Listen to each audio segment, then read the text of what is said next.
அமலாக்கத்துறைக்கு எதிராக ஜாஃபர் சாதிக் தொடர்ந்த வழக்கு, திமுக முன்னாள் எம்பி கௌதம சிகாமணி மீது சிபிஐ தொடர்ந்த வழக்கு உள்ளிட்ட பல்வேறு வழக்குகள் இன்று விசாரணைக்கு வர உள்ளன.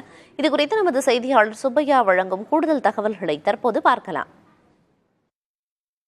கஞ்சா கடத்தல் தொடர்பாக கைது செய்யப்பட்ட ஜாபர் சாதிக்கு தற்போது திகார் சிறையில் இருந்து வருகிறார். அவர் சென்னை உயர்நீதிமன்றத்தில் மனு ஒன்று தாக்கல் செய்துள்ளார். அந்த மனுவில் தனது கைது சட்டவிரோதம் என்றும் தனது கைது தொடர்பாக உரிய உத்தரவு பிறப்பிக்கப்படும் என கூறி உயர்நீதிமன்றத்தில் மனு தாக்கல் செய்துள்ளார். இந்த மனு இன்று விசாரணைக்கு வரவிருக்கிறது. அடுத்தபடியாக ஒரு வழக்கு பார்த்தீங்கன்னா, கௌதம சிகாமணி மீது கடந்த ஆண்டு தொடரப்பட்ட வழக்காகும். அதாவது விழுப்புரம் மாவட்டத்தில் செம்மண் அள்ளியதாக தொடரப்பட்ட வழக்கு தொடர்பாக கௌதம சிகாமணி மீதும் வழக்கு பதிவு செய்யப்பட்டுள்ளது.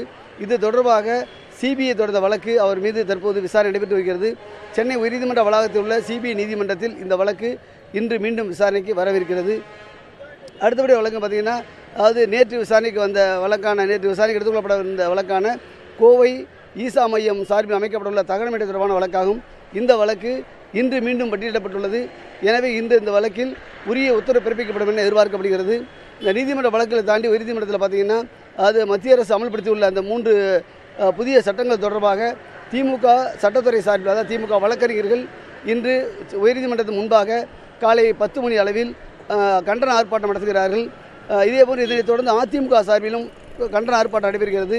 அதிமுகவுடைய வழக்கறிஞர் பிரிவு சார்பில் சென்னை உயர்நீதிமன்றத்தின் முன்பு இன்று பிற்பகல் 12 மணிக்கு மேல், அதாவது 12 மணிலிருந்து 1 மணி வரைக்கும் நீதிமன்ற முன்பாக, ஆவின் கேட்டு முன்பாக போராட்டம் நடத்த போதாக அதிமுக சார்பில் அறிவிக்கப்பட்டுள்ளது.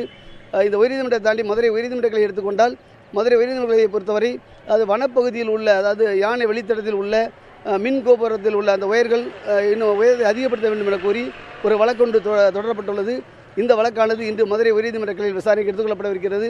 இதனை தாண்டி மற்றொரு மதுரை உயர்நீதிமன்றத்தில் பார்த்தீங்கன்னா, இன்று அங்கும் வழக்கறிஞர் போராட்டத்தில் ஈடுபட உள்ளனர்.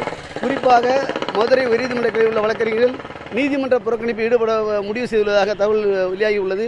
ஆனால் அவர்களும் கண்டன ஆர்ப்பாட்டத்தில் ஈடுபடுவார்கள். ஒருவேளை நீதிமன்ற புறக்கணிப்பிலும் ஈடுபடுவதற்கான ஆயத்த பணிகளை அவர்கள் மேற்கொண்டுள்ளார்கள். எனவே இன்று வழக்கறிஞர் நீதிமன்றத்தை புறக்கணிப்பதற்கும் வாய்ப்புள்ளது.